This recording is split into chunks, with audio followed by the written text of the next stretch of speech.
ഓ ജെസി, ഞാൻ വെച്ച് നീ പോയി കാണുമെന്ന്. ഞാൻ പെട്ടെന്ന് വന്നതാ. ജെസി, അല്ല ഞാൻ പോയെന്ന് വിചാരിച്ചു. എന്താ പറഞ്ഞേ? അല്ല ഞാൻ വിചാരിച്ചു നീ പോയി കാണുമെന്ന്. അതെ, ഞാൻ പോകാം. മൊത്തത്തിൽ പോകുമ്പോ ടോമിന് അങ്ങ് സമാധാനാവുമല്ലോ അല്ലേ? എന്തോ ജെസി? എന്തോന്ന് ജെസിന്നോ? നിങ്ങൾ എന്റെ ഈ കയ്യിലടിച്ച് പ്രോമിസ് ചെയ്തതല്ലേ ഇനി അവിടുത്തെ മിണ്ടത്തില്ലാന്ന്. നിങ്ങൾ അവിടെ വിളിച്ചോടെ നിങ്ങൾ അവിടെ കൂടെ പോയില്ലേ? അല്ല ഞാൻ ജെസിയെ കൊണ്ടുവിടാൻ. എന്ത് കൊണ്ടുവിടാൻ? ഒരു അക്ഷരം മിണ്ടരുത് ടോമേ. നിങ്ങൾ നന്നാവുന്നൊക്കെ പ്രതീക്ഷ എനിക്ക് ഉണ്ടായിരുന്നു. അത് മൊത്തത്തിൽ ഇപ്പൊ പോയി കിട്ടി. നിങ്ങൾക്ക് എത്ര പേര് വേണം? സാറിയാ ജിബി, അവള് മാറിയപ്പോ അടുത്തവള്. നിങ്ങൾക്ക് നാണമില്ലേ? എനിക്ക് സത്യം അറിയുന്നതാണ്. അവൾ നിങ്ങളുടെ ഭാര്യയാണ്, കാമുകയാണോ? ഇനി ഇതൊന്നും അറിയാത്ത വേറെ എന്തെങ്കിലും ബന്ധം നിങ്ങൾ തമ്മിലുണ്ടോ? ഒരക്ഷരം എനിക്ക് കേൾക്കണ്ട. ടോം നന്നാവുന്നുള്ള പ്രതീക്ഷയില്ല. വീണ്ടും നമ്മൾ ഒരുമിച്ച് ജീവിക്കാന്ന് ഞാൻ എന്തിനാ ഞാനൊക്കെ പറയുന്നത്? ഓ, ടോം എന്നിൽ മുന്നിൽ പോയി തന്നാൽ മാത്രമേ എനിക്കിപ്പോ ഞാൻ പറയണ എന്തോന്ന്. ടോമെ പോയില്ലെങ്കിൽ ഞാൻ മൊത്തത്തിൽ അടിച്ചു പൊട്ടിക്കും.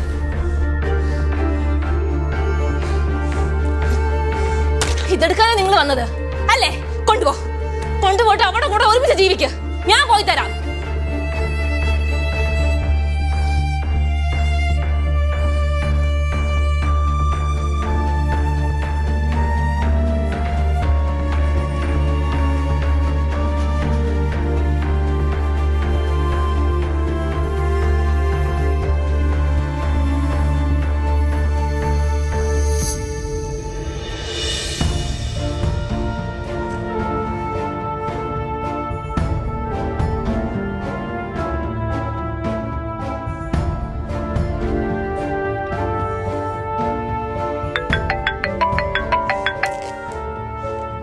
എന്തോടി?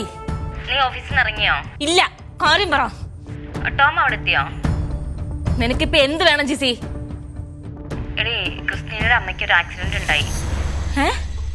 ഒരു ബസ് കാറിൽ ഇടിച്ചു എന്നാ പറയണേ. ഇപ്പൊ ICUവിലാണ്. കുറച്ച് ക്രിട്ടിക്കലാണ്. ഞാനും ആഷിക്കും ക്രിസ്റ്റീന ഇവിടെയുണ്ട്. ടോം ഇവിടെ കൊണ്ടുവന്ന് ക്രിസ്റ്റീനെ ആക്കിയിട്ടാണ് നിന്നെ കാണാൻ വേണ്ടി അങ്ങോട്ട് വന്നേക്കുന്നതെന്ന് പറഞ്ഞു. അവിടെ എത്തിയോ ടോം? ഹലോ ഹലോ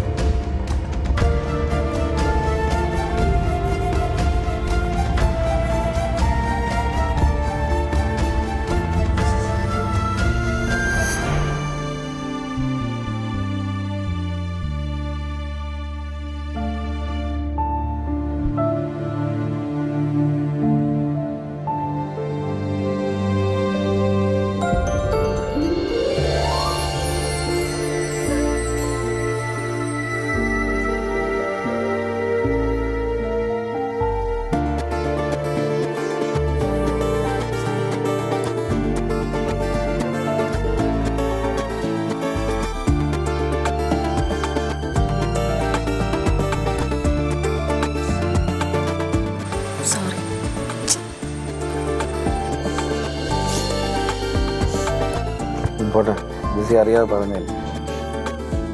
ഞാൻ അപ്പോഴത്തെ ദേഷ്യത്തിന് എന്തൊക്കെയോ പറഞ്ഞു പോയി. സാരില്ല. ടോം എന്താ പോവാതെ ഇവിടെ നിന്നത്? അങ്ങനെ പോവാൻ പറഞ്ഞാൽ അങ്ങ് പോവാൻ പറ്റുമോ? ജെസി ഉള്ളത് നിൽക്കണല്ലേ എനിക്കിഷ്ടം. ടോം, നമുക്ക് പഴയതൊക്കെ മറക്കാം. എന്നിട്ട് നല്ലൊരു ലൈഫ് നന്നായിട്ട് നമുക്ക് സ്റ്റാർട്ട് ചെയ്യാം. എനിക്ക് ടോം ഇല്ലാതെ ജീവിക്കാൻ പറ്റത്തില്ല.